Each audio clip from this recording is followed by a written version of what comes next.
제3의 권세를 가지신 예수님, 이런 제목으로 마가복음 2장 1절에서 12절 말씀을 오늘 우리 부르심의 교회 10년 특별 저녁 기도의 넷째 날 말씀으로 우리가 함께 살펴보기를 원합니다.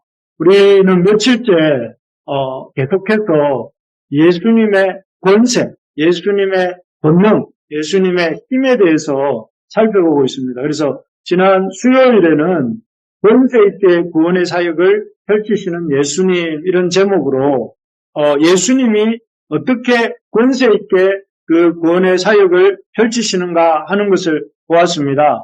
예수님이 권세 있게 일하시는 모습이 크게 세 가지가 있었는데요. 첫째는 그 물고기 잡는 어부들을 사람 잡는 어부로 권세 있게 부르시는 장면을 보았습니다. 그래서 주님께서 그 갈릴리의 물고기 잡는 어부들이 예수님의 제자, 사람을 잡는 어부가 되도록 이렇게 부르신다 하는 것을 보았습니다. 또 하나는 이 더러운 귀신을 예수님께서 권세 있는 말씀으로 내어 쫓으시는 장면을 우리가 보았습니다. 그 예수님께서 그 권세 있는 말씀을 주실 때에 한 사람 속에 들어가서 그 사람을 억제하면서 그 사람을 힘들게 하고 있던 더러운 귀신이 떠나가는, 물론 그 귀신이 저항하였지만 그 주님의 권세 있는 말씀 앞에 이렇게 떠나가게 되는 모습을 보았습니다. 그리고 세 번째로는 그 예수님을 따르는 제자 베드로가 그 베드로의 장모의 연병을 직접 그 집으로 찾아가셔서 권세 있게 고쳐주시죠. 이를 통해서 이 베드로가 주님을 따라가는데 어려움이 없도록, 베드로가 주님을 따르는데 온 마음을 다할 수 있도록 이렇게 고쳐주시는 장면을 보았습니다.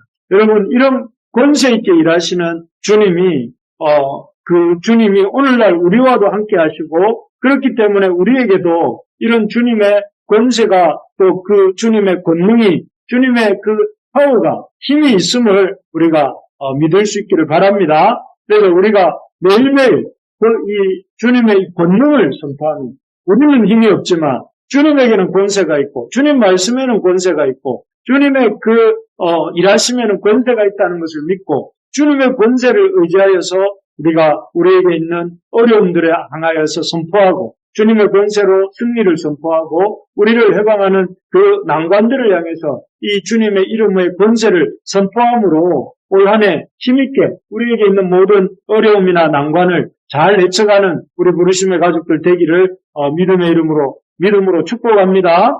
그래서 우리가 이렇게 권세 있게 일하시는 하나님, 그 권세가 우리에게 있다는 것을 보았습니다. 그리고 어제는 예수님의 일상이 어떻게 권세 있게 펼쳐지는가, 예수님의 권세 있는 일상의 삶을 보면서 예수님의 그 일상이 어떻게 그렇게 권세 있게 진행되는지를 보았습니다. 그래서 예수님의 권세 있는 일상은 그 에너지 넘치고, 또 모든 오는 이들에게 고침을 주고, 또 가르침을 구하는 자들에게 귀한 가르침을 줄 수 있는 그런 권세 있는 예수님의 일상의 비결은 그 역시 세 가지였습니다. 하나는 기도하는 삶을 사셨다는 것이죠. 새벽 오일점이면, 어제 말씀드리기를 새벽 3시부터 새벽 6시까지가 그 새벽 오일점이면이라는 시간인데, 예수님은 너무 분주하셔서 혼자 있을 만한 시간이 없으셨지만 그 새벽을 깨우셔서 그 시간에 하나님과 말씀과 기도로 교제하면서 하나님이 주시는 참 공급하신 힘을 얻고, 그 공급하시는 힘 가운데서 당신의 이 삶의 사명이 무엇인지를 확인하시고, 그 사명 가운데 자신이 해야 할 일이 저 복음을 전하는 일이요, 하나님 나라를 이렇게 확장하는 일이요, 그래서 그런 일임을 굳게 새기십니다. 한 영혼 사랑하는 삶을 힘차게 그 나병 환자를 고치시는 모습을 통해서 살아가시는 것을 보여주셨습니다. 그래서 우리가 예수님처럼 일상에서도 권세 있게 살려면, 힘 있게 살려면 어떻게 해야 되는가? 우리도 주님처럼 이렇게 새벽을 깨워서 기도하는 삶을 살고, 또 무엇보다 우리 인생에 큰 사명이 복음의 증인이 되는 것과 하나님 말씀의 일꾼이 되는 것이라는 것을 기억하면서 그 말씀을 붙들고 우리에게 있는 어떻게 보면 세상적으로 가치가 없어 보이고 또 이 종교적, 사회적으로 또 여러 가지로 연약한 가운데 있는 사람이라 할지라도 사랑하고 섬기면서 그렇게 살게 될 때에 우리 하나님이 주시는 생명의 역사가 우리 가운데 풍성하게 또 놀랍게 일어날 줄로 믿습니다. 그래서 이런 권세에 대해서 예수님의 그 구원사역을 이루시는 권세와 일상과 권세 있는 일상을 보았다면 오늘은 이런 예수님의 권세 중에서 가장 큰 권세가 무엇이냐면은 죄사함의 권세입니다. 예수님이 갖고 계신 권세, 힘 중에 가장 큰 힘이 무엇이냐면 죄를 사해 주시는 힘입니다. 그래서 여러분 이 죄사함의 권세에 대해서 생각해 보겠습니다. 그 밑에 죄라고 크게 써두었는데요. 이 죄라는 것이 사실 오늘날 이 죄하면 법률을 어기는 것이 죄라고 생각하는 경향이 있지만 성경은 그런 죄 이전의 죄, 그 어떤 본질적인 죄를 다루고 있죠. 우리가 사는 사회는 사람들이 죄를 많이 짓습니다. 참 그 죄가 참 너무 많다 보니까 사람들이 죄에 대해서 무감각해졌어요. 죄에 대해서 죄를 죄로 여기지도 않고 또 죄를 지어놓고도 그 죄에 대해서 사함받으려고 하지도 않고 그냥 아무렇지도 않게 행세하기도 하고 또 죄를 사함받고 싶어도 또 어디서 죄사함을 받아야 되는지를 알지를 못해서 죄짓고 그 죄를 그냥 안고 살아가는 사람 또 그 죄의 피해자가 되어서 고통당하며 살아가는 사람 이런 사람들이 차고 넘치는 세상이 오늘날 우리의 세상인 것 같습니다. 그래서 이 죄 문제를 해결하지 못하니까 참 이 심리 상담소도 많이 생기고 또 이 죄 문제를 해결하지 못하니까 감옥도 많이 생기고 병원도 많이 생기고 그렇지만 어디 가서도 이 죄 문제를 해결할 수 없어서 사회가 사람들이 고통하고 있는 게 오늘 우리의 현실입니다. 그런데 만약에 이 죄 문제를 정말 제대로 해결하기만 한다면 죄사함 받을 곳을 알기만 한다면 죄사함을 받고 이 죄 문제가 해결되기만 한다면 우리들 자신이나 우리들이 살고 있는 가정과 또 직장과 사회와 나라가 정말 건강해지지 않겠나 싶습니다. 그래서 이 사회가 바른 길로 나아가는 가장 바른 길은 바로 죄 문제에 대한 해결책을 얻는 것인데 이 죄 문제를 해결할 수 있는 길이 무엇일까요? 바로 위에 있는 것처럼 예수님의 죄사함의 권세를 참 맛보고 아는 것입니다. 오늘 본문에 보면 이런 죄 문제를 해결할 수 있는 방법이 무엇인지를 알려주는 이야기가 나옵니다. 오늘 본문의 이 그림처럼 한 중풍병자를 움직일 수 없어서 침상에 누워있는 한 중풍병자를 예수님께 데려온 네 친구들의 이야기가 나옵니다. 이들은 어제 우리 말씀에서 보았지만 가버나움이라고 하는 곳에서 예수님께서 시몬의 장모를 포함하여 많은 병자들을 고쳐주신 이야기를 들었습니다. 그 이야기를 들으면서 그들은 깜짝 놀랐습니다. 왜냐하면 당시 사람들은 생각하기를 이 사람이 병드는 것은 그 병의 원인이 죄 때문이라고 생각을 해요. 그래서 어떤 사람이 누군가의 병을 고쳐준다 이렇게 병을 고쳐준다 하면 그 병을 고쳐주는 것을 가능하게 하는 것은 그 사람에게 죄를 사해주는 권세가 있기 때문에 병을 고친다 이렇게 생각을 했다고 합니다.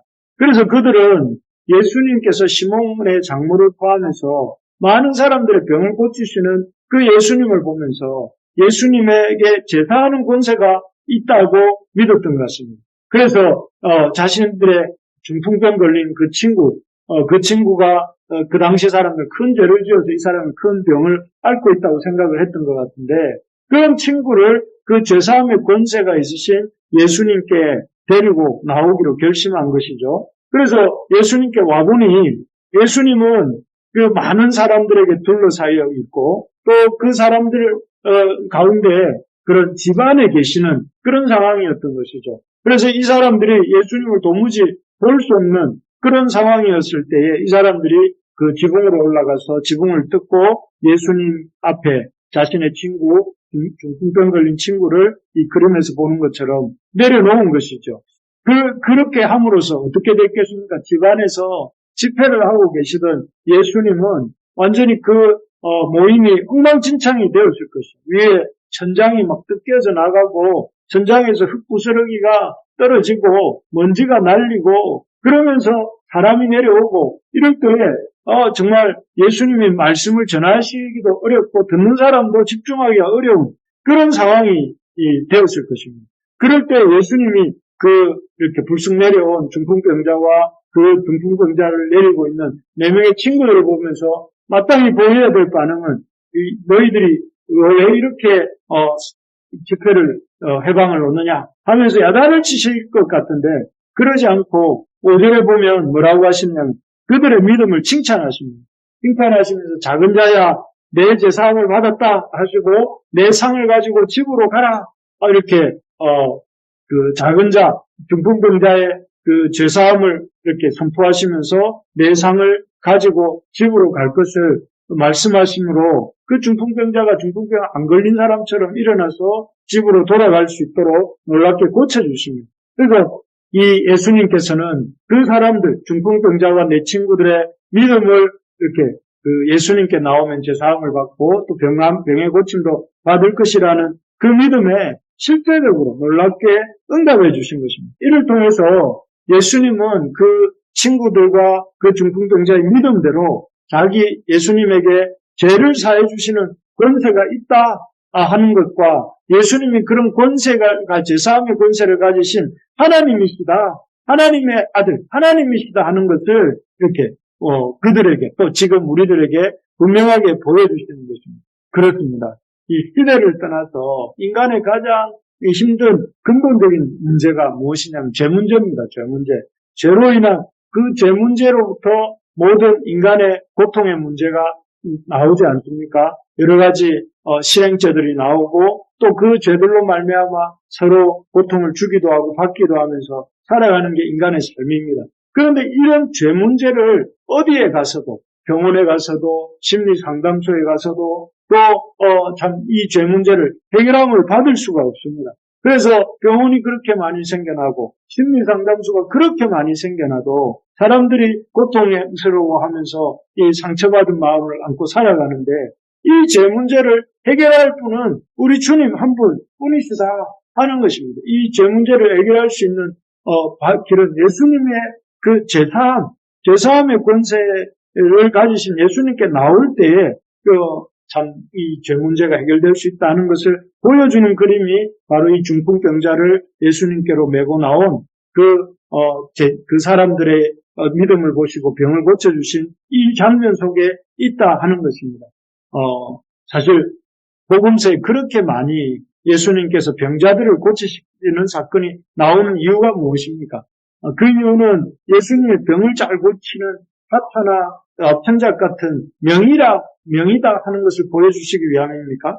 아닙니다. 예수님 병 고치는 것이 얼마나 내가 병을 잘 고치는가 이걸 보여주시기 위함이 아닙니다.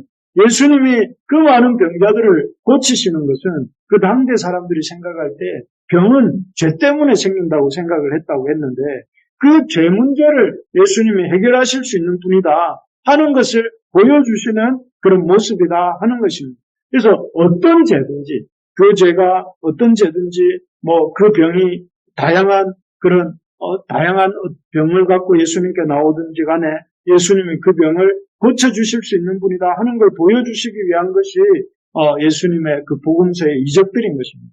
그리고 우리가 참 이 사실을 놓치지 말고 제사함의 권세가 예수님께 있다.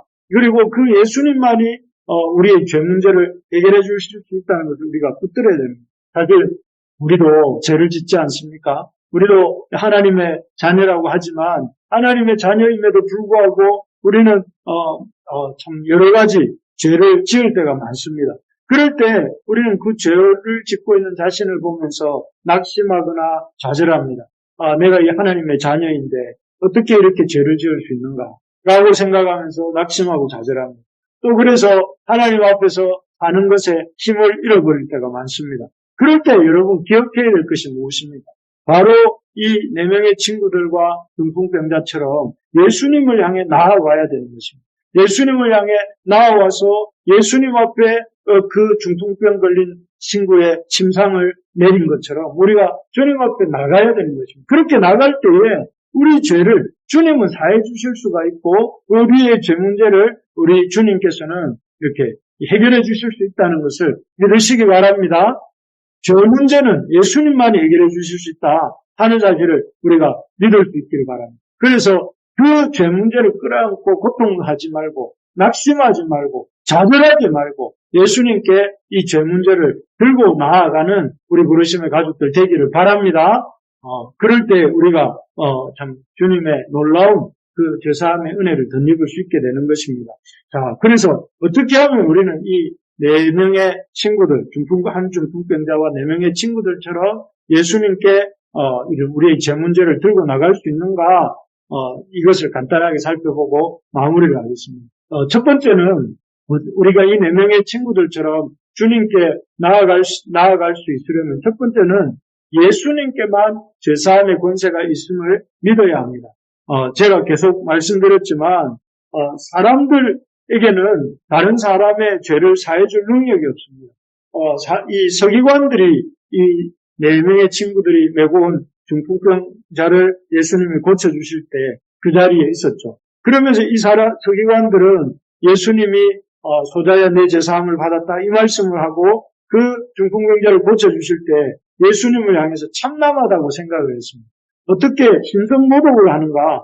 하나님만이 죄를 사해 주실 수 있는데 제가 누구간데 이 죄사함의 말을 하는가 하면서 예수님을 이렇게 아주 못마땅하게 생각하는 모습을 보입니다. 그들의 말이 맞습니다. 예수님이 사람이라면 예수님이 그렇게 말한 것은 신성모독이 되겠죠. 그러나 예수님은 그런 사람이 아니라 하나님의 아들이시고 그 하나님의 아들로서 육신을 입고 이 땅에 오신 하나님이십니다. 그렇기 때문에 죄가 없으신 분이고 죄가 없으시기 때문에 참 다른 죄 있는 자들을 고쳐주실 수 있는 죄 있는 자들을 대신하여서 속죄해 주실 수 있는 그런 능력이 있는 것이죠. 그래서 예수님이 가는 곳곳마다 어떤 일이 일어났습니까? 병자들이 고침을 받는 역사가 일어났던 것이죠. 그래서 온갖 병자들이 앞에서도 말씀드린 것처럼 고침을 받았습니다. 대표적으로 이렇게 오늘 본문에 나오는 중풍병자들도 고침을 받았고 오늘날 현대의학으로도 중풍병자들을 고치지 못하지 않습니까? 중풍병자도 나음을 얻었고 어제 본 것처럼 나병 환자도 나음을 얻었고 손 마른 병을 가진 사람도 나음을 얻었고 또 이렇게 이 나면서부터 안전병이 되었던 사람도 일어나 걷게 되고 혈루병 앓던 여인도 이렇게 고침을 아주 모든 병들이 다 참 주님 앞에 나왔을 때에 못 고치시는 병이 없었습니다. 이러한 것들을 통해서 주님이 우리에게 주시는 메시지가 무엇입니까? 주님이 못 고칠, 사해주지 못할 죄는 없다 하는 것입니다. 여러분, 우리가 어떤 질병이든 주님이 고치시는 것처럼 어떤 죄든지 주님께서 사하지 못할 죄는 없다 하는 것입니다. 그래서 이 죄사함의 권세를 병고침을 통해서 죄사함의 권세가 있는 분이 우리 예수님이시다 하는 것을 보여주시는 거죠. 이걸 누가 알았느냐면 중풍병자인 내 친구가 안 것이에요. 예수님에게 죄사함의 권세가 있다. 정말 그렇습니다. 여러분, 이 죄사함의 권세가 어디에 있습니까? 치유의 권세가 어디에 있습니까? 우리를 이 죄로부터 자유케 하시는 결코 정죄함이 없게 하시고 우리를 속죄하시는 은혜를 주실 능력이 어디에 있습니까? 예수님에게 있습니다. 예수님에게 있고 예수님 앞에만 나아갈 때 예수님께서 용서하지 못할 죄가 없고 못 고칠 질병이 없고 그런 분이 우리 주님이십니다. 그래서 이 주님이 속죄의 은혜를 이렇게 베풀어 주시는 그 분이라는 것을 우리가 기억하고 그분 앞에 나아가는 삶이 지혜로운 삶이고 그 삶이야말로 참된 속죄의 은혜를 덧입을 수 있는 것입니다. 그래서 예수님이 그렇게 말씀하시죠. 십자가 우편 강도를 향해서도 주님 당신의 나라에 임하실 때 나를 기억하소서 하고 그 우편 강도가 말을 할 때 네가 오늘 나와 함께 낙원에 있을 것이다 하면서 그 하나님 앞에 하나님의 아들 되신 주님 앞에 고백하면서 주님의 이 은혜를 구하는 그 강도에게 주님께 속죄해 주시잖아요. 그런 것처럼 주님이 속죄하지 못할 죄는 없다. 이 사실을 기억하면서 죄사함의 권세가 있는 주님 앞에 우리가 우리의 죄 문제를 들고 나아가서 날마다 주님 앞에 우리의 연약함을 고백하고 죄를 끌어안고 혼자 끙끙거리지 말고 주님 앞에 들고 나가서 주님이 주시는 그 속죄의 은혜를 덧입고 그 속죄의 은혜를 이렇게 확신하면서 누구든지 우리가 우리의 죄를 자백하면 저는 미쁘고 어려워서 우리 죄를 사하신다 하는 사실을 늘 기억하면서 속죄의 은혜를 덧입는 그 주님 앞에 나아가는 우리가 되기를 소망합니다. 두 번째로 보면 우리가 어떻게 하면 이 4명의 친구들처럼 주님께 나아갈 수 있는가? 죄사함의 권세가 예수님께만 있다는 것을 기억하는 것이고, 두 번째로는 예수님께서는 그 죄 문제를 들고 나오는 자를 뒤 보시고 그 죄를 기쁘게 사해 주신다 하는 것입니다. 앞에서도 말씀드렸지만 지붕을 뜯고 그렇게 먼지를 날리고 지폐를 엉망으로 만들면서 그렇게 내려온 그 사람들을 향해서 예수님은 이런 정죄하거나 판단하는 말씀을 하지 않으세요.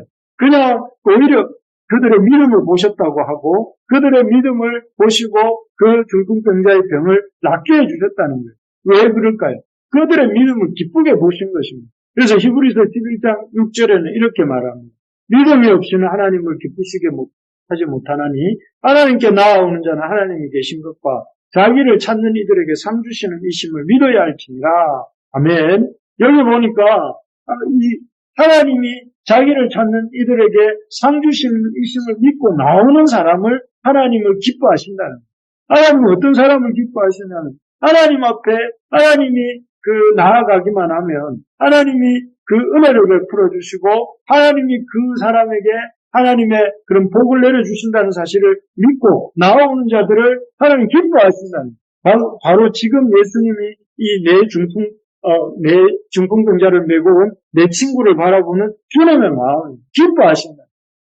정말 너희들이 나를 보기 위해서 이렇게 애써서 나왔구나 하시면서 이렇게 그들을 기뻐하시는 것입니다. 우리가 지난 송구영신 예배 때 이 구절을 읽지 않았습니까? Expect great things from God, attempt great things for God. 이 영어가 잘렸네요. 보니까 뭐라고 했냐면 하나님으로부터 위대한 일을 기대하고 또 하나님을 위해 위대한 일을 기도하라. 하나님을 향해 참 고망해가지고 하나님을 향해서 큰 도전을 하는 그런 우리가 기대하고 시도하는 우리가 될 때에 하나님이 그 은혜의 그 믿음과 그 기대에 큰 응답으로 역사하신다 하는 것입니다. 여러분, 우리 주님께서는 우리의 죄 문제 때문에 우리는 생각할 때 주님 나를 별로 안 좋아하실 거야. 이렇게 생각할 때가 많습니다. 물론 죄 짓는 것 자체가 좋은 일은 아닙니다. 하지만 그 죄 문제 때문에 우리가 낙심해서 움츠리고 뒤로 물러가는 것은 주님이 결코 원하시는 게 아니에요. 주님이 원하시는 것은 그 죄 문제, 우리가 지금도 주님이 어제도 오늘도 신실하신 것처럼 우리는 어제도 오늘도 내일도 이 죄 문제를 이렇게 이 죄 문제를 끊고 살 수 없는 연약한 자들입니다. 그러나 그 죄 문제가 있을 때마다 우리가 그 죄 문제를 끌어안고 뒤로 물러가는 것이 아니라 주님 앞에 나와서 회개하고 그 죄를 다시 반복하지 않고자 이렇게 하나님 앞에 결단하고 또 성령을 덧입고 그 죄 문제를 참 끊어내려고 애쓰는 그런 모습을 주님 기뻐하시고 축복하신다는 것입니다. 그러면서 점점 우리가 성화되어 가는 거죠. 우리의 죄 문제를 점점 죄의 문제로부터 우리가 조금씩 성화되어 가도록 하시는 것입니다. 그러므로 여러분 우리가 우리의 죄 문제를 들고 주님 앞에 나아가는 것을 부끄러워하지 말고 죄를 깨달을 때마다 회개하고 기쁘게 주님 앞에 나아가서 회개하고 돌이키고 또 그 죄를 멀리하는 우리가 될 수 있기를 소망합니다. 마지막입니다. 어떻게 이 4명의 친구들처럼 주님 앞에 나갈 수 있습니까? 주님 앞에 끝까지 포기하지 않는 믿음을 가져야 됩니다. 앞에서 말씀드렸지만 이 4명의 친구들이 중풍병 걸린 친구의 침상을 메고 주님 앞에 나가는 건 쉽지 않았습니다. 집 주변에는 많은 사람들이 있었고요. 집 안에도 많은 사람들이 있었고 예수님은 그 한복판에서 말씀을 전하고 있었습니다. 참 이 모든 걸 뚫고 예수님 앞에까지 간다는 것은 쉽지 않은 상황이었습니다. 이렇게 보통 사람은 그런 상황을 귀찮아하면서 그냥 편한 게 좋은 거지 하면서 마음을 예수님 앞에 나가려고 하는 마음을 접을 수도 있었을 것입니다. 하지만 이 친구들은 그렇게 하지 않습니다. 주님 앞에 나가는 길이 걸어서 가는 길이 막히니까 올라서 가잖아요. 옥상으로 올라가서 그 옥상에서 기공을 뜯고 내리려고 생각하는 참 아주 어떻게 하든지 주님 앞에 나가려고 그렇게 도전하고 있는 모습이라고 하겠습니다.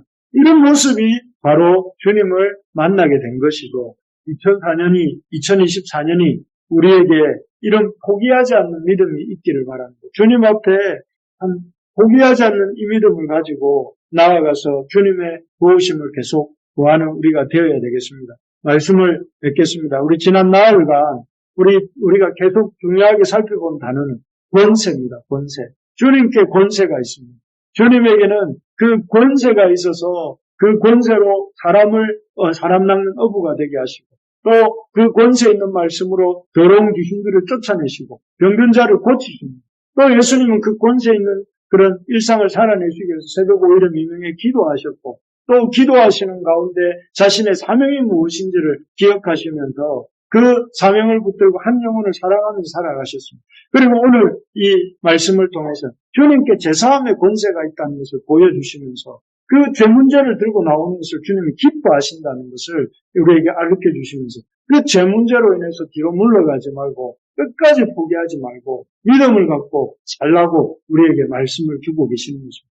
주님이 주시는 이 말씀을 마음에 깊이 새기고 우리가 이 권세라는 단어를 힘있게 우리가 주장하면서 우리의 앞길에 권세 있는 주님의 이름으로 선포하면서 또 우리의 연약함이 있을 때 권세 있는 주님 앞에 나아가 그 연약함과 죄의 문제를 해결함 받으면서 이 4명의 친구들처럼 믿음으로 그 포기하지 않고 이번 2024년 한 해를 끝까지 달려가는 우리 모두가 될 수 있기를 주님의 이름으로 축원합니다. 아멘.